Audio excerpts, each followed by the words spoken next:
अस्सलामुअलैकुम, welcome back to JMR learning studio. मैं हूं आपका होस्ट हमाद अली। हमने अपनी प्रीवियस वीडियो में सर्च इंजन के बारे में जाना था, लेकिन आज की वीडियो में हम ये देखेंगे कि सर्च इंजन किस तरह काम करता है। जैसे ही आप कोई भी क्यूरी टाइप करते हैं तो सर्च इंजन किन स्टेप्स को फॉलो करते हुए आपको उस क्यूरी का जवाब देता है।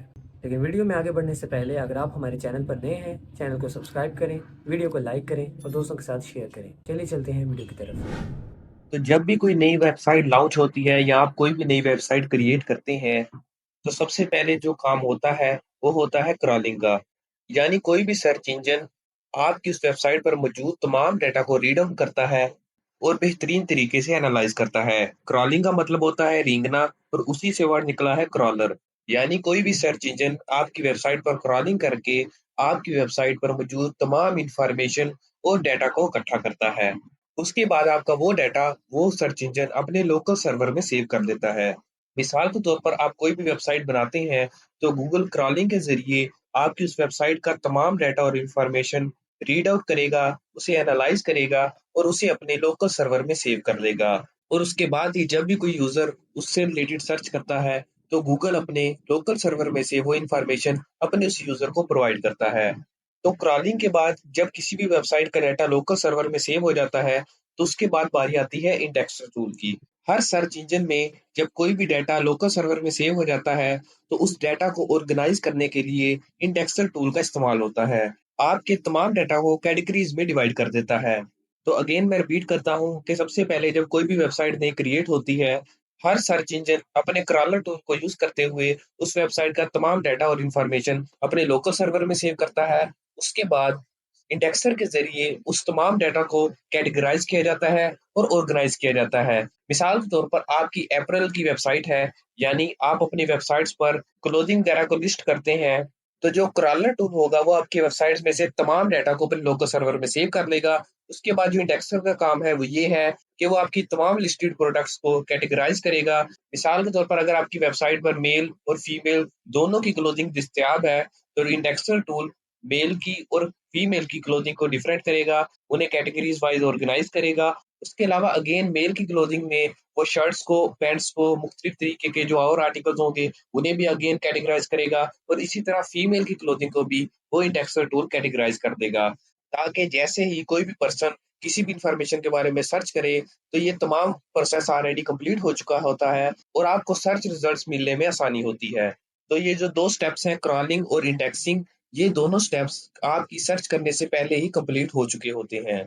इसकी एक और एग्जांपल देता हूँ। मिसाल के तौर पर आप एक लाइब्रेरी ओनर हैं, यानी आप लाइब्रेरी को ऑर्गेनाइज करते हैं और आपके पास आपकी लाइब्रेरी में काम करने के लिए 3 पियोन हैं। ये तीनों पियोन आपकी लाइब्रेरी में काम करते हैं।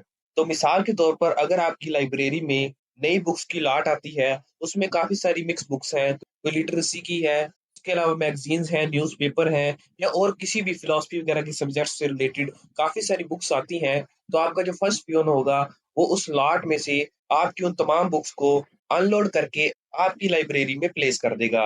यानी इस पर्सन का काम होगा कि सिर्फ़ आपकी लॉट में से जो आपकी तमाम बुक्स होंगी, उन्हें कलेक्टिवली अनलोड करेगा और उसे आपकी लाइब्रेरी में प्लेस कर देगा। तो इस सूरत में ये जो पर्सन होगा, वो कहलाएगा क्रॉलर। यही सेम स्ट्रैटेजी होती है कि जो क्रॉलर होता है, वो आपकी वेबसाइट में से तमाम डाटा कलेक्ट करता है और आपके लोकल सर्वर में प्लेस कर देता है। तो इसी तरह जो आपकी लाइब्रेरी का क्रॉलर पियोन होगा, वो आपकी बुक की तमाम लॉट्स को अनलोड करेगा और उसे आपकी लाइब्रेरी में प्लेस कर देगा।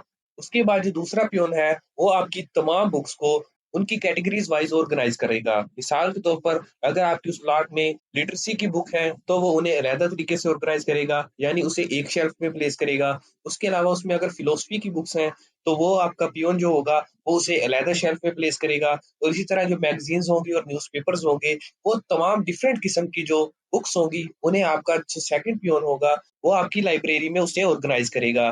तो जो इस पियोन का किरदार होगा, वो होगा इंडेक्सर का। क्योंकि सेम इसी तरह सर्च इंजन में भी जो आपका तमाम डाटा कैटेगराइज़ करता है, उसे इंडेक्सर कहा जाता है। जिस स्टेप में आपका तमाम डाटा ऑर्गनाइज़ होता है, उस स्टेप को इंडेक्सिंग कहा जाता है। तो सेम यही रोल आपका ये सेकंड पियोन होगा, वो प्ले करेगा।